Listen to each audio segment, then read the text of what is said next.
beautiful energy right now. So thank you for guiding us in that.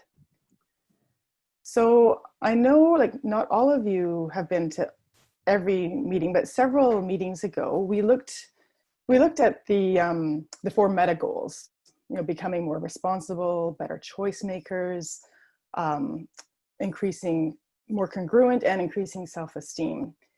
And Linda and I thought that we wanted to focus a little more deeply on self-esteem today because it's one of those, it's such a buzzword, self-esteem. And I know we've also talked about self-compassion and adding in more self-compassion.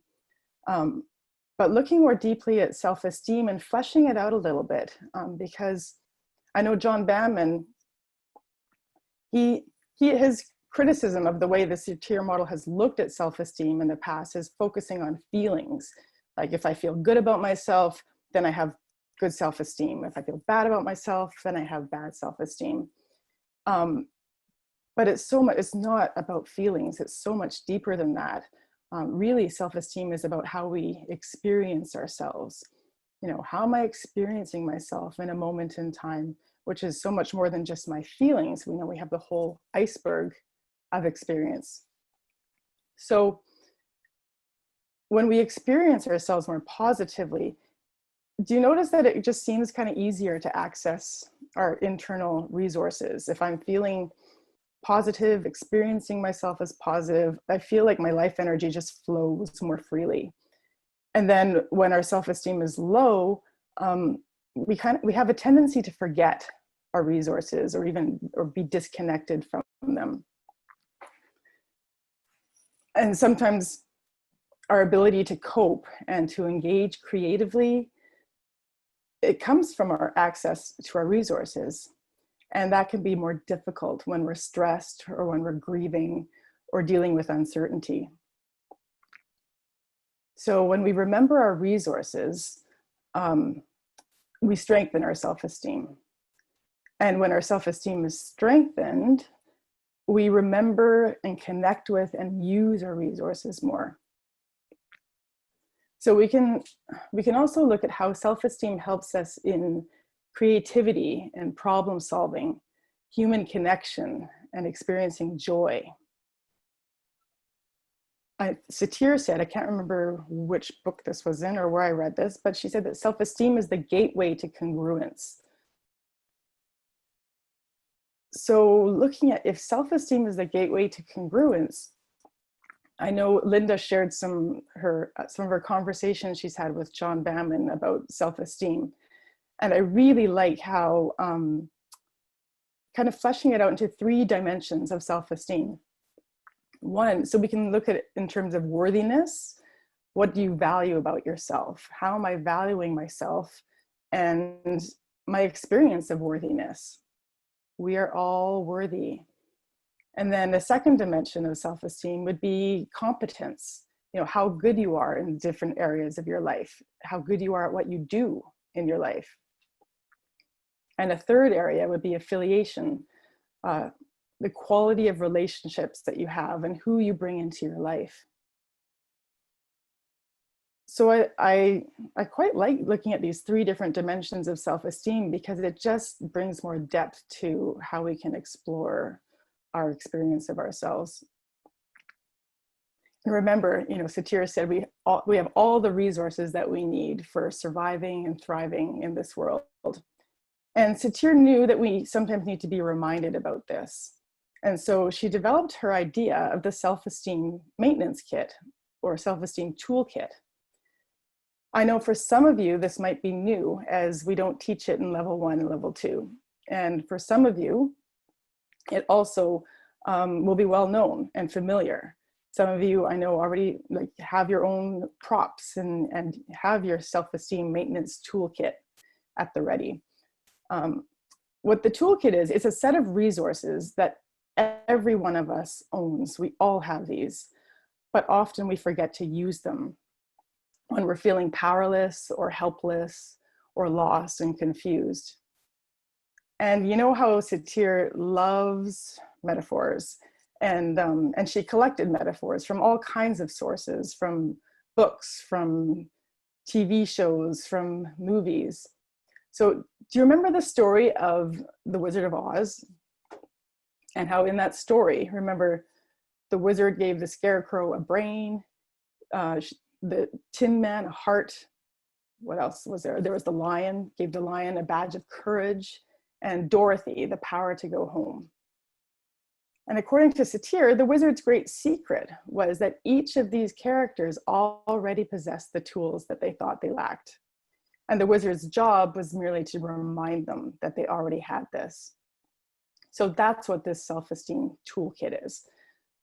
It's to remind you of what you already possess. And you just might need a little reminder to access these resources when you need them. And Satir also loved props. So while each item in the toolkit is a metaphor, she also used actual physical items as a way of exploring and processing and anchoring each of these resources. So, and some people find it useful, even personally, to use actual items to have their own self-esteem maintenance kit, just to remind them that they have these resources and to embody with these powers. So this morning, or this evening, we're going to go through each of these items for you to connect with for yourself and how you're using them now in your life. All right, so the detective hat. It gives you the ability to figure out life's puzzles with the clues that you are given. So we can put this hat on immediately, like when we have a curiosity or a puzzle or something that we want to try and understand.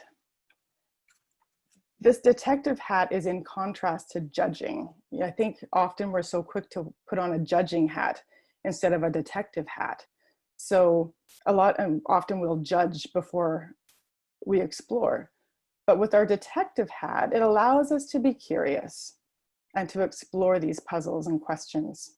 So I want to quote Satir here, where she said, "The moment you reach for it, for the detective hat, and put it on your head, you have great powers for discovery. It can help you remember to turn your awareness to observing, both with your eyes and your ears, to discover what's behind something. Perhaps you give yourself an even fuller awareness that what is apparent at a moment in time is like the tip of an iceberg, with so much supporting it that it cannot be seen. That's why you need your detective hat. Chances are great that if you put on your detective's hat, you may not need your judge's hat." So going to the next item in our toolkit here. Whoops. There we go. We have this beautiful yes/no medallion. Really, it's our ability to say yes when something fits for us and the ability to say no when it doesn't fit for us. And both words are equally beautiful and equally of value. It really is our integrity, saying yes when we mean yes and saying no when we mean no. So, and I love how Virginia said on both are beautifully jeweled. The yes is just as beautiful as the no, and both are loving words. So we have our yes/no medallion that we can draw on. And as we use these two words in their meanings, this is also not just for ourselves, but also as a gift we give to others when we can be clear with what's fitting and not fitting, and being clear with others about that. And then we have the wishing wand, and which is our ability for hopes and wishes, to ask for what we want, and to be okay with the outcome, to really tap into our desires and aspirations. When we can express our hopes and our wishes, it brings us to new growth levels. And expressing our hopes and wishes is also putting it out there to the universe and putting it out there. You know, when we have a hope and can put it out there, it allows things to manifest and to bring into our life what we are hoping for. And then we have the golden key, which is really, we all possess the ability to open up new possibilities. We can open, so this key helps us to open any door and ask any question, and helps us to look in all the cracks. So again, we can use our detective hat to be curious. We can express our hopes and wishes, and then the key can also open up possibilities to bring things into being.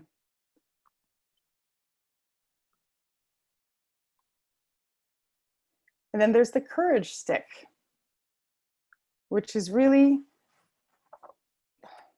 courage is not about the absence of fear. It's about moving forward and doing things in the face of fear.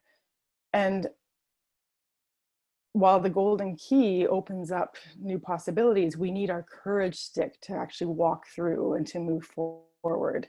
All new things require courage. Change requires courage. So we all have this courage stick. And then there's the wisdom box, which, Satir, not just Satir, but we all possess a wisdom box, which is where all our resources live. This metaphor of a wisdom box that we all have within us is access to this knowledge, the knowledge of our inner resources. So I want to quote Satir again, because she just says it so beautifully and describes the wisdom box so beautifully. She said, "The wisdom box is part of your heritage. It's part of what you came into the world with. This wisdom box is in contact with all the wisdom of the universe." So it's not just within you, it allows you to connect with all the wisdom of the universe. All the wisdom of the past and all that resides within you. It is that part which you sense sometimes giving direction, sometimes called the still small voice. It is that part deep inside that knows and tries to give directions, like a thought or a feeling. It's that part of us when we are cleared of all our defenses and all our fears, in which we can hear the stirrings of our growth and our wisdom. Perhaps our greatest job in this life is to remove all that stands between ourselves and our wisdom, and then to recognize that all human beings have a wisdom box. It needs only to be tapped. So I love, just how this wisdom box is, we each possess the wisdom box, and how it just allows us to access the collective wisdom from our ancestors, the collective wisdom as we are with each other, and universal wisdom. And then another tool that we have in our toolkit, now Satir didn't actually name this when she first introduced the toolkit, but it was introduced later, not introduced, it was added later, because I think Jean McClendon is the one that added the heart. And Jean McClendon says she just assumed that Satir didn't add the heart because she just assumed that we all had access. We all have access to the heart. It was just kind of an assumption that was made. But if we add the heart, which is really about our compassion and our caring and our love, it reminds us of that. And the heart is used with all of our resources. So there is our toolkit, and some questions for reflection. As we look at this self-esteem and this toolkit, what is coming up for you as you hear about the self-esteem maintenance kit? And which of these resources are you wanting or needing to use more in your life right now? So, of all of these resources, which ones are standing out for you that you want to use more, or how do you want to use them? How would you like to connect with these resources, and what could that look like? And then just share your ideas on the relationship between self-esteem and self-compassion. And then when we look at the three different dimensions of self-esteem, maybe you discuss that a little bit too. So the three dimensions were worthiness, like how you value yourself, competence, areas where you feel good about what you're doing, and affiliation, like the quality of relationships that you have in your life. Like, what do you think about these three different dimensions of self-esteem?